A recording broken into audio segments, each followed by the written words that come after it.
রব্বুল আলামিন, এই মুহূর্তে যদি আমি গুনাহ করে ফেলি, অন্যায় কাজ করে ফেলি, ও আল্লাহ, তাহলে আমি তোমার কাছে কি জবাব দেব?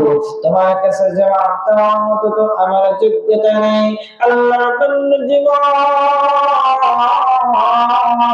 সাথে সাথে দৌড় দিয়ে ঘর থেকে বের হইয়া বাড়ির উদ্দেশ্যে রওনা করলো। বাড়িতে সে চলে গেল, তার বাবাকে গিয়া বলতেছে, ও বাবা, আমি অন্যায় কাজ করে ফেলেছি, বড় অপরাধ করে ফেলেছি। কি অপরাধ করেছো বলো? কি তুমি অন্যায় কাজ করেছো? যুবকের বাবা এরকম বলার পরে যুবক বলতেছে, বাবা গো, একটা প্রলোভন দেখা ঘরের ভিতরে নিয়ে গিয়েছিল, কিন্তু বাবা আমি মেয়ের সাথে খারাপ কাজ করি নাই, মেয়েটাকে আমি মেয়ের কুপ্রস্তাবে আমি রাজি হই নাই, কিন্তু আমি যে ঘরের ভিতরে গিয়েছি এটাই তো আমার জন্য অন্যায় কাজ হয়েছে, এটাই তো আমার জন্য অপরাধ হয়েছে। ও বাবা, আমার আল্লাহ রাব্বুল আলামিনের সামনে যখন গিয়ে দাঁড়াবো, আল্লাহ রাব্বুল আলামিন যখন আমাকে ডাক দিয়ে বলবেন, ও বান্দা,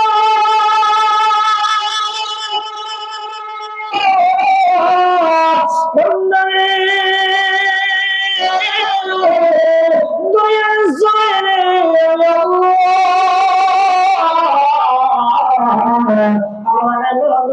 তোমার জন্য পাঠিয়েছি, কিন্তু বান্দা, কেন তুমি অন্যায় কাজ করেছো, কেন তুমি অপরাধের সাথে যুক্ত হয়েছো বলে, তখন আমি কি জবাব দেব আল্লাহ তাআলার সামনে? আল্লাহ তাআলার সামনে তোমার মতো যোগ্যতা নাই। আল্লাহ বান্দার জবাব এইরকম কান্না করতেছে, আর তো আয়াতখানা তেলাওয়াত করতেছে, ওয়ালিমান রব্বিহি জান্নাতা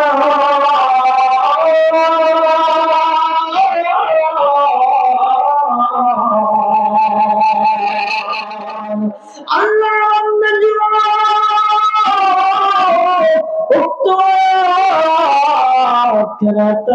করতে করতে করতে করতে দুনিয়ার জমিন থেকে বিদায় নিয়ে চলে গেল। আল্লাহু আকবার। যুবকের কত বড় ভাগ্য, যুবকের কত বড় সৌভাগ্য। আল্লাহ তাআলা কালামুল্লাহ শরীফ তেলাওয়াত করতে করতে দুনিয়ার জমিন থেকে বিদায় নিয়ে চলে গেল। আল্লাহ তাআলাকে ভয় করা অবস্থায়, আল্লাহ তাআলাকে ভয় করা অবস্থায় সে দুনিয়ার জমিন থেকে তেলাওয়াত করতে করতে চলে গেল। আল্লাহর বান্দা দুনিয়ার জমিন থেকে বিদায় নিয়ে চলে যাওয়ার পর তার বাবা এবং আত্মীয় স্বজনরা মিলে সবাই তাকে গোসল করালেন। গোসল করানোর পরে তাকে কাপড় পরিধান করাইয়া জানাজার নামাজ সম্পন্ন করিয়া তারপরে তাকে কবরস্থ করা সম্পন্ন করে দেয়। কবরস্থ শেষ হয়ে যাওয়ার পরে এইদিকে মুয়াজ্জিন আযান দিয়েছেন। মুয়াজ্জিন আযান দেওয়ার সাথে সাথে তার ফজরের নামাজ আদায় করতে মসজিদে নববীতে গেলে মসজিদে নববীতে গিয়ে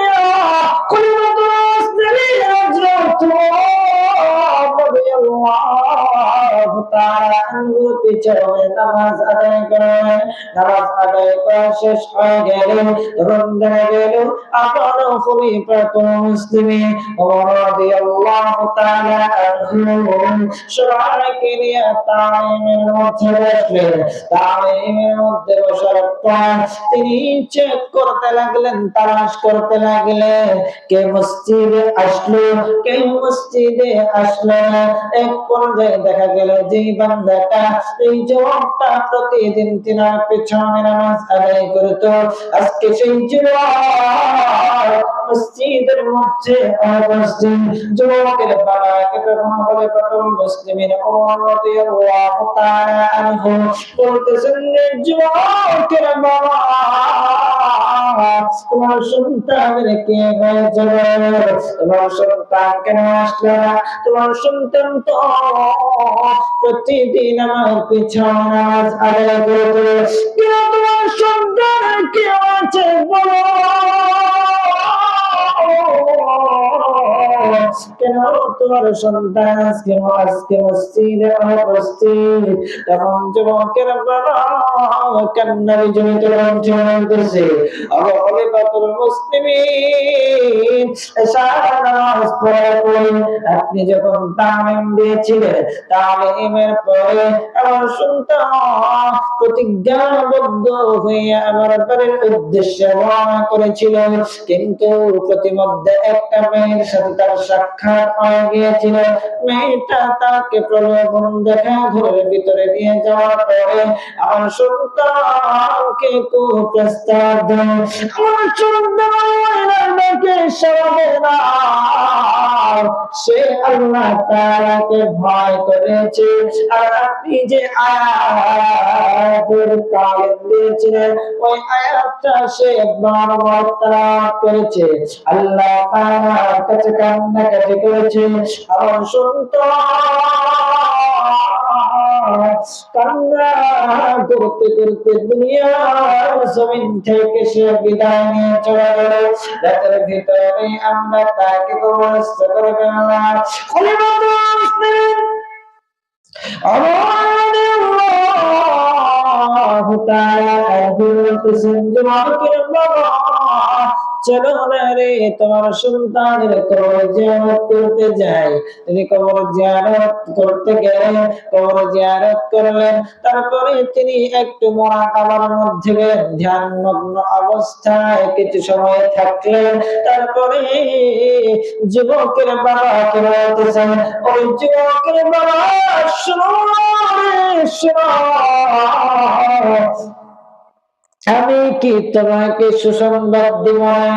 তুমি কি সুসংবাদ শুনতে চাও? জি হ্যাঁ খলিফাতুল মুসলিমিন, আমি সুসংবাদ শুনতে চাই। খলিফাতুল মুসলিমিন ওমর রাদিয়াল্লাহু তাআলা যুবকের বাবা শোনো, তোমার সন্তান আল্লাহ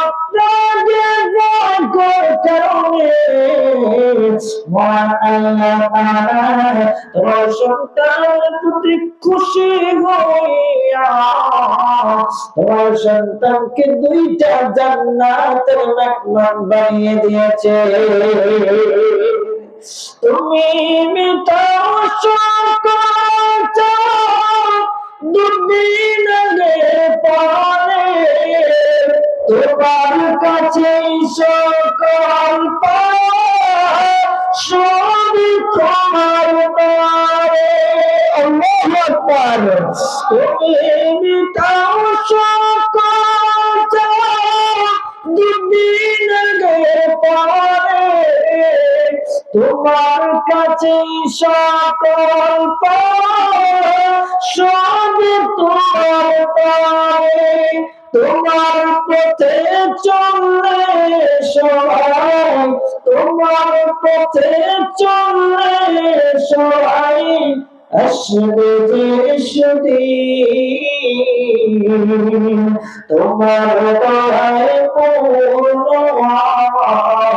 সারাই সেদিন, তোমার দয়ায় পূর্ণ সারাই সেদিন।